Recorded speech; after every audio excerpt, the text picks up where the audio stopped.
The second episode of Takt Op, or Takt Op, is what I wanted from episode 1. We get world building, actual meaningful dialogue, and character development. It really makes episode 1 feel more like an action thriller of the show, meant to grab people's attention. But before I get into this review, would you kindly leave me a comment and let me know what you guys think about my videos so far? Do you guys like how I keep things vague, or do you guys want me to spoil things and give a more detailed review? Takt Op's second episode takes place entirely in flashback, sometime before episode 1. We see how life was like before Takt was a maestro with Destiny fighting D2s.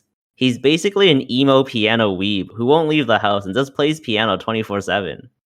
We get introduced to the character Cosette, who looks just like Destiny, and she cameoed in episode 1's ending in a quick flashback. Cosette is Anna's sister, and she clearly has the hots for Takt, but he's not having it. She has a cheery personality and supports Takt by trying to get him to play outside to an audience during a festival. Despite music being banned for a while now, they somehow get the green light to play music outside.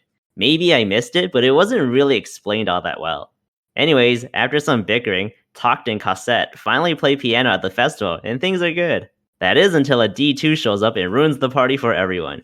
I won't say any more since I do consider it major spoilers for the episode specifically, but if you're genre savvy, then you probably already know what happens. All I will say is that it's a mix of Full Metal Alchemist with Ed and L, and Nagato and Yahiko from Naruto. The biggest problem I have with this episode is Takt, who comes off as a sniveling little shit who's ungrateful of the company he has. And I get that he's mourning the loss of his father, but that was years ago, so this isn't entirely justified. We don't see too much of Takt's personality in episode 1, which takes place in the present, so hopefully he grew a bit since then, but he was unbearable in this flashback episode. Another problem I have is Cosette, the new girl who looks just like Destiny. Cosette's introduction just made Destiny a bit more boring, since you have this bright, cheerful, and supportive character, only to be stuck with a bland stoic in present day for the rest of the show. I felt cheated because I would rather watch the show with Cosette instead of Destiny. I know it's early, but maybe the plot would be somehow getting Cosette back, but who knows. Lastly, I think the main problem with this episode is that it's so good in comparison to episode 1. The reason why this is a problem is because it justifies my theory that episode 1 was just an action trailer to show off. It's like they didn't trust the story to be able to sell the show. It made an action trailer as its first episode instead. And that says a lot when the company doesn't have faith in their own product and have to create a special Michael Bay episode as its debut.